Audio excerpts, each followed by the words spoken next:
Hey guys, I'm Elizabeth McCravey, a website designer and business coach for entrepreneurs and your host for the Breakthrough Brand podcast, the show that's all about pulling back the curtain on how to actually build a successful business. I don't skim the surface around here. If you want a deep dive into the nitty-gritty details of what it takes to run a successful business and stand out in a crowd, you're in the right place. After creating a multiple six-figure-a-year website design business in my 20s, I'm ready to share everything I've learned and everything I'm still learning because I believe the keys to building a thriving business should never be a secret. Here you'll find episodes that are actionable, direct, and fun, like friends chatting business over coffee, and a fresh, honest take on the reality of being an entrepreneur. If you're ready to master online marketing, branding, website design, mindset, and business strategy, then this is the podcast for you. It's time to build your breakthrough brand. Let's do this. It's that time of year where we are all goal setting, and today I'm sharing one simple strategy that I've been using for months to create new habits in my life in a little by little sort of way. It's simple, it's powerful, and I think this episode will be the motivation you need as we move into a new year to really go after those crazy goals and create change for yourself in your life. Whether you're listening to this right now when it airs live or at some other point in 2021 or down the line, the goal here is that we don't just set a bunch of goals on December 31st and then forget about them as the year goes on, but that we actually create goals that we can make into habits throughout the whole year and keep it going. So this is something that's worked wonders for me all throughout 2020, and I think it will for you as well. So here we go. Hello, everyone. Welcome back to another episode of the Breakthrough Brand podcast. How do you like that new intro music? Super fun, right? This is the first episode I've recorded since we've had that created, so I haven't gotten to mention it yet. But yeah, if you listen back to some older episodes, you'll hear different words being said, different music, all of that. And it felt like with how I'm almost at 100 episodes, which feels insane, that it was about time to update that intro and the music and give the podcast a fresh new look. There's also fresh artwork, which is really fun. So I love just getting to make those changes. And as you're listening right now, I hope you're having an absolutely beautiful day.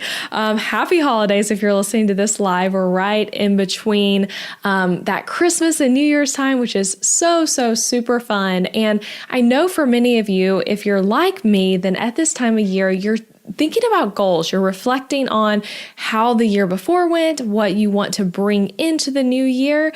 And I'm hoping this episode will just give you some guidance as you think about that and possibly a new way even of looking at goals than what you have been doing currently. So here it is. I got this method, I guess you'd call it, from Jesse Itzler. So if you've heard him speak at an event or heard him interviewed on someone's podcast, you might recognize this. He's the one who I learned it from, and I've adapted it to my own life and have so many takeaways from it. So that's the perspective I'm going to be sharing with you guys. But I do want to say, definitely listen to him interviewed on a podcast to hear him talk about this as well, because it will get you fired up.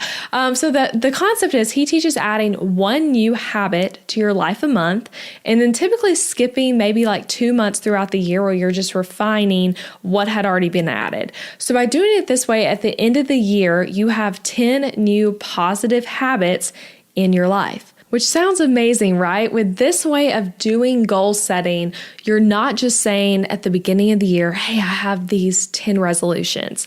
Instead, you're taking it 1 month at a time, focusing on one singular thing, carrying it out, and then compounding it every month. So once January is over, you don't ditch that January habit. You still have that habit as you go into February, but February has a new habit you're focusing on growing. So it's really cool. So one thing I want to clarify here, just so we know what we're talking about. So habit and goals, those are different to me. I think we use them interchangeably sometimes, but we all know they're technically different. So to clarify, I think of goals as something where there is an end in mind that you're working towards, a specific outcome with an end date or end accomplishment that makes the goal over. So once you get there, it's done, and then you have to set a new goal. Whereas a habit is something you do in a specific interval of time. Often, it's something that is recurring in your life life. Habits can be both positive and negative. We hear all the time about how, we can create negative habits that we need to break. What I'm talking about here is mostly adding positive habits every month, but you could also actually be each month having a negative habit you're trying to break by creating a new positive one. However you want to do it. But as an example, a goal might be something like running a marathon. Right? That's a goal where there's an end in sight, a specific maybe date you're running it. And then once it's done, you ran the marathon. Whereas a habit might be that you want to be someone who runs 3 times a week. And, maybe your habit is that you run on Monday, Wednesday, Friday, and you run 2 miles every time, whatever it is. That's a habit because it's recurring and there's really not an end in sight. It's just like, that's the way you are being. I like to think of habits that way as well, like a way of being. It's an identity, really. So you could often take whatever the habit is and say, I am someone who does this, or I am a blank, like I am a runner, could kind of be a habit in that way. So again, you can see with that example, habits are what get us to the goal. And most goals are met by doing micro changes, one small decision at a time, and creating and committing to habits can help us get there.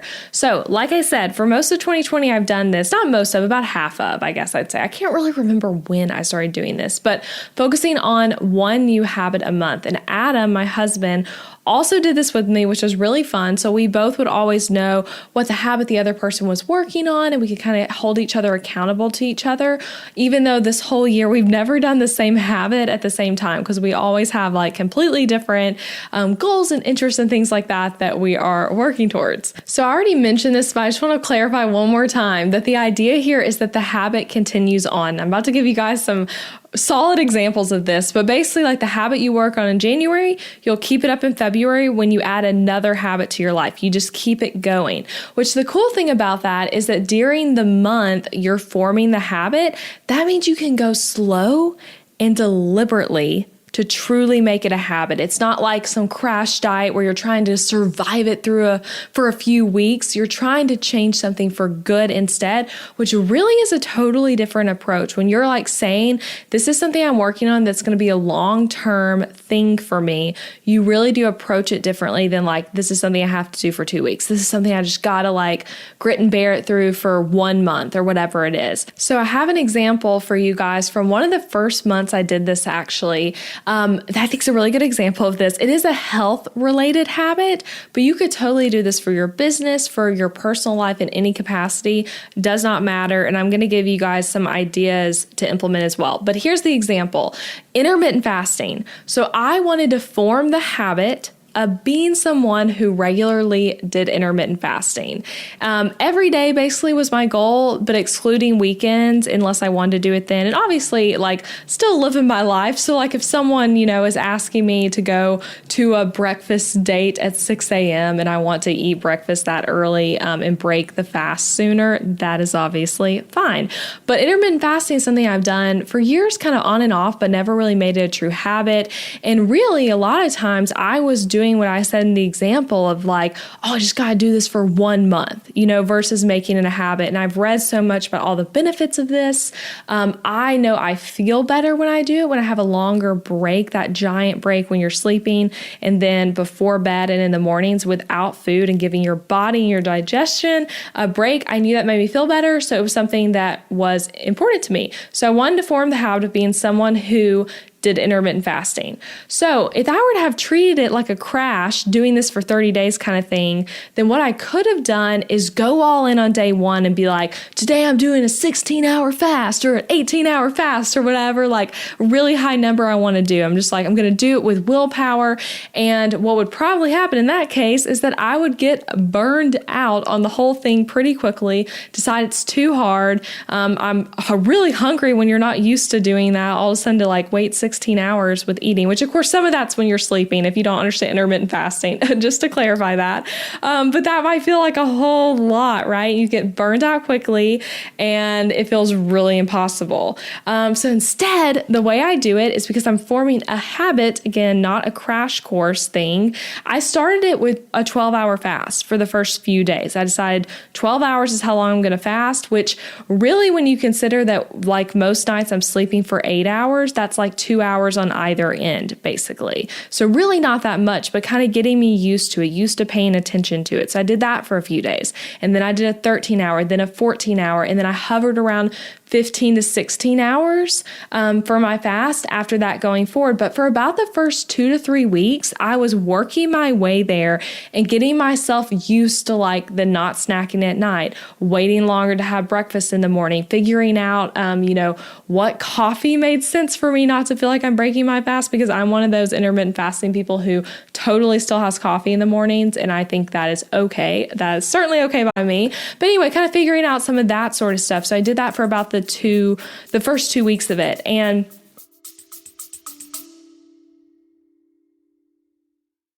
interrupting this episode with a suggestion for the small business owners listening.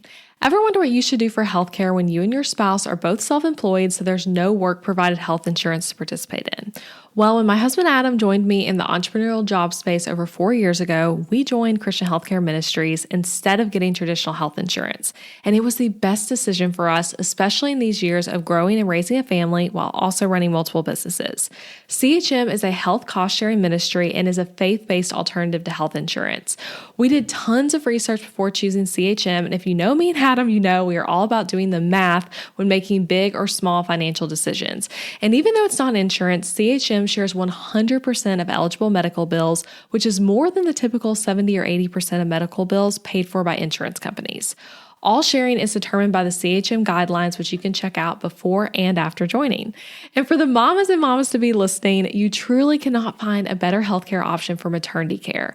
I had a vaginal delivery and a C-section and birth center care and hospital care between my 2 pregnancies and births, and it was all 100% shared for.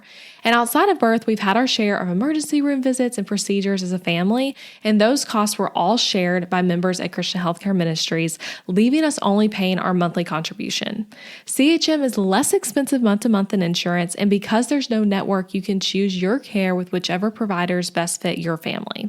I seriously just cannot recommend Christian Healthcare Ministries enough. You've got to check them out. Go to elizabethmccravey.com/CHM for more information. Also putting that link in the show notes, elizabethmccravey.com/CHM. Now back to the episode. By the end of that month, I really did feel like I had formed that habit of intermittent fasting. That was something I did. I honestly didn't even have to think about it quite as much. And so now months later, because like I said, this was one of the first habit things I did after starting to do this. Now most days I do intermittent fasting without much effort. It's just naturally what feels good to my body now because it's a habit. I don't have to track it a lot. I don't have to pay super close attention to it. Oftentimes I actually don't even know how many hours I fasted. That's actually true of me this morning. I know I probably I did not do any late night stacking last night, so I probably stopped eating by 7:30 and then didn't eat breakfast today till 10:30. So it just kind of naturally happens for me now. And it took making it a habit, not a fast, quick fix goal in order for me to get there. Okay, and if you're I want another example, here's another example for you. Another habit I focused on actually, I guess 1 month ago now, was to take on the identity of being an early riser. If you heard my podcast, I did a few episodes back with my husband, Adam.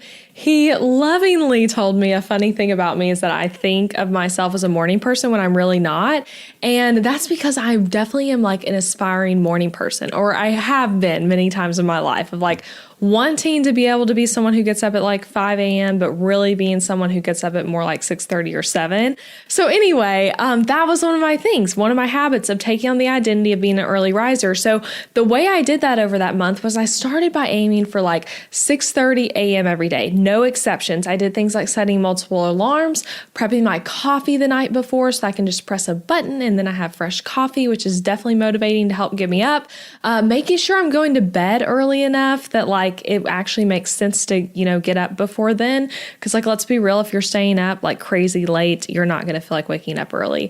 And then I worked my way a little earlier and a little earlier gradually over that month. And now I get up earlier than I did before. It still varies for me sometimes. This is honestly a habit I'm still working on, but it's there. And now I'm more like a 6 a.m. person versus like a 7 a.m. person. And definitely even more so, I would say consistently, possibly more like 5:45-ish. That was what time I got up this morning. So there you go. There are 2 examples for you. So now I want to walk you through how to implement this yourself. You have some examples, you have the concept down.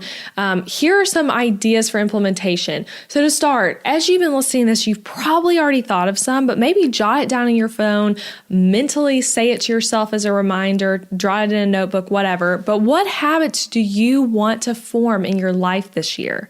Again, no matter when you're listening to this, if you're catching me like halfway through 2021, or if you're listening to this at the beginning of 2021, when you look at yourself 12 months from right now, what habits do you want to be part of your identity? What do you want to be able to say, I'm a person who does this? Whether that's in your business, personal life, relationships, like the way you do finances, your health, like literally can be anything. But what are some habits that have come to mind for you as you've listened to this episode? And again, if you're listening at the beginning of the year or at the end of 2020, it can be easy to get super ambitious. A little note for you here, and decide, Elizabeth, I thought of, all these habits as I've been listening to you, and I'm going to do 3 habits this month, go big or go home. And while that might work for you, an encouragement I have for you right now is to focus on 1. You can kind of have the other 2 maybe in the back of your mind let's say you came up with 3, but I encourage you to focus on 1. And that doesn't mean you don't have other goals at the same time and other habits necessarily, but just one thing you're truly focusing on changing. And if that sounds like, no, I really want to do 2, I really need to do 2, then what I would say to that is you could do 1 for your personal life and 1 for your business. But I didn't discourage you from doing like 3 things for your business, 3 things for your personal life and stuff like that. As an example, when I did the intermittent fasting habit, I worked on plenty of other stuff that month. I had plenty of goals in my business and different things I was working on. It wasn't like my whole life revolved around figuring out how to do intermittent fasting. Like actually the opposite. It was definitely a busy month for me. But I was focused on that being a habit. And that was the one thing that I'm like, this is a new habit I'm forming this month. The other stuff were goals I was working on. But again, the habit formation thing is different. It's more long-term. It's something you're taking on the identity of. So try for this 1 month, just 1 thing for the month. And if you have a ton of ideas for things for other months, jot them down for later. You can totally do them the next month and then still practice pieces of it for the month we're in right now. So like, to again, use my 2 examples. Like if you really are like, I want to do intermittent fasting, but I also love to wake up earlier, make one of them the goal, but then still focus on the other one. One's the habit you're working on, the other one is something that's kind of in the background. So here are your exact steps to implementing this. First thing, pick the habit for the month. Just pick one, or pick 1 for personal life, 1 for business if you really just can't pick one. The second step, figure out how you're going to measure it. This is super, super important because if it's not measurable, then it's going to be hard to tell if you're actually doing the habit or not. Basically, it needs to be like super clear. So what exactly is the habit? Is there a pattern you're going to do to get it there? So for an example, let's say the habit, and we're like, here's a business example. Let's say the habit is that you want to show up on Instagram more for your business. Like maybe right now you don't post very much and you just let it go on the back burner, but you want that to become a focus of what you're doing. Ask yourself, what does that actually look like for you? Does that mean you're doing a story every weekday? Does it mean you're posting to your feed or posting a new reel 5 times a week? Kind of identify what does that look like and then make a game plan. So maybe the first week, you're just going to try to do stories twice. Like just show your face on stories twice. And then after that, you want to do it 3 times a week, after that 4 times, after that every day, like whatever it is, progressing from there. But make sure you know what it is so that at the end of the day or at the end of the week, you're not like, did I do that habit or not? Like you need to be able to know either yes or no, I did the habit or didn't. And another way to like phrase this too, again, I want to give you guys as much like tangible examples as possible. So I'm going to go back to my intermittent fasting example, but like, as I had mentioned, I gradually like worked up to going for longer. But then even after that, once I've kind of set into like, this is just what I do now, I have like a lens I look through to decide like, did I do it or not? And for me, it's like, I want to do at least 12 to 13 hours. That's intermittent fasting to me, which again, 12 hours is not that much. That just means you're stopping 2 hours before bed and waiting, 2 hours in the morning or, 3 hours before bed and 1 hour in the morning, like however you want to look at it. But for me, it's like that is intermittent fasting to me. If I do longer, that's great, but I want to at least do that much. And most of the time I am doing longer than that, but that's like the number I kind of keep in my mind to measure it with. So that's an example for you there. So that's the second thing. Figure out how you're going to measure it. The third thing, figure out what you need to get started and get started right now. Okay. Like just get started right now on this. So the question, is there research that needs to be done? Something that you need to purchase, a plan you need to create, write it down, figure it out, add to your to-do list, whatever you're needing to buy or do, and make sure it gets done. Do not put this off and keep waiting. If you're listening to this before a new month and you're really excited about it, go ahead and get started now. Make the plan and then get started today. There's no reason to wait until the new week, the new month, whatever.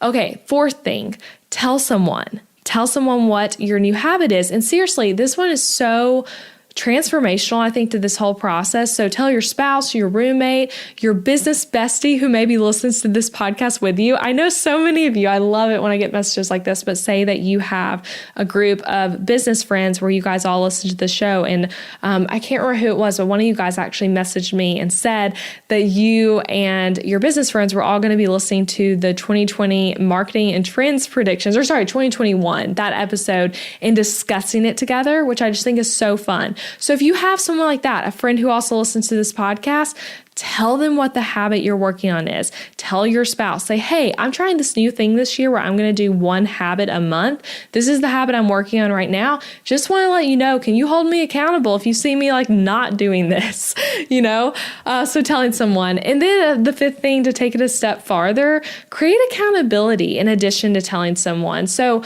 with intermittent fasting, a fun thing that happened when I was creating that habit is that my mother-in-law and I were doing it together.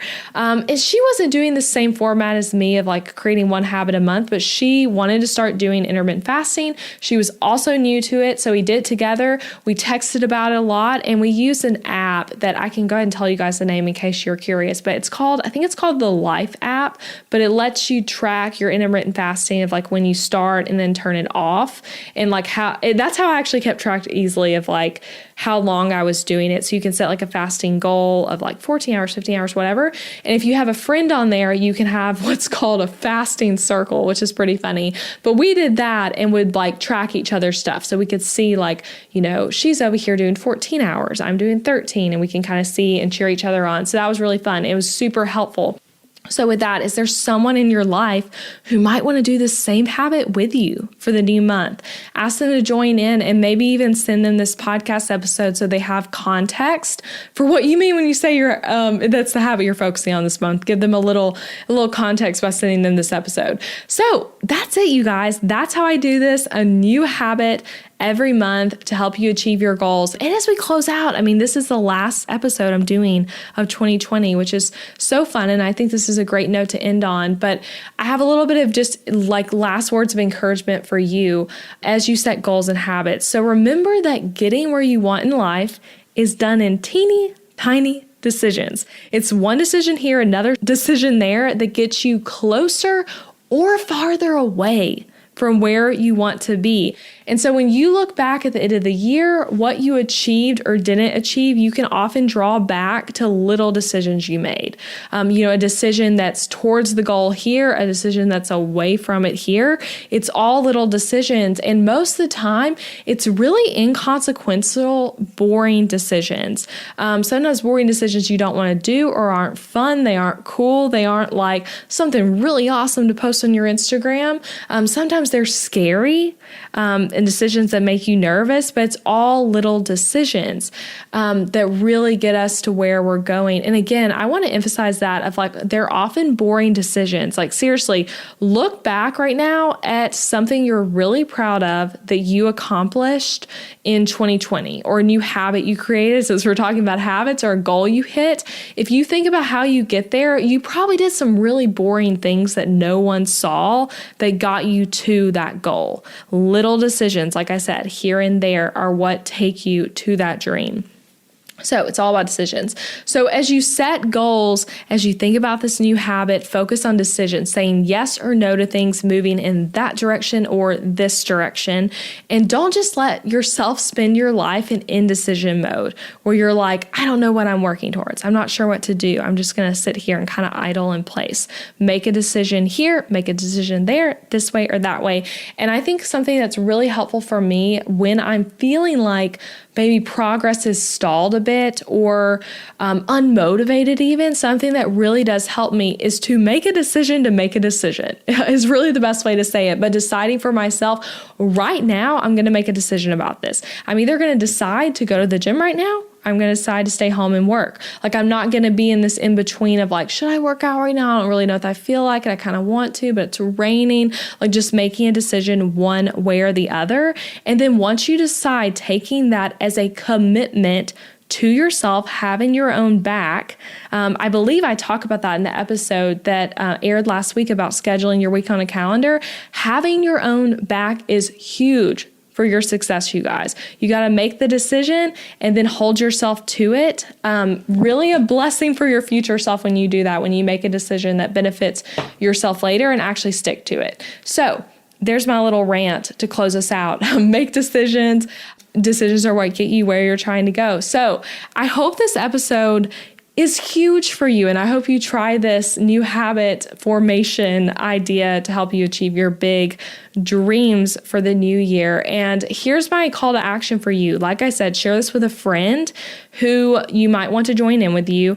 And I would also love to know what habit you are going to set to go with this. I'll be sure to post on my Instagram account the day this airs, where you can message me and comment on the post. Or if you missed that, feel free to send me a direct message on Instagram. I'd love to hear from you.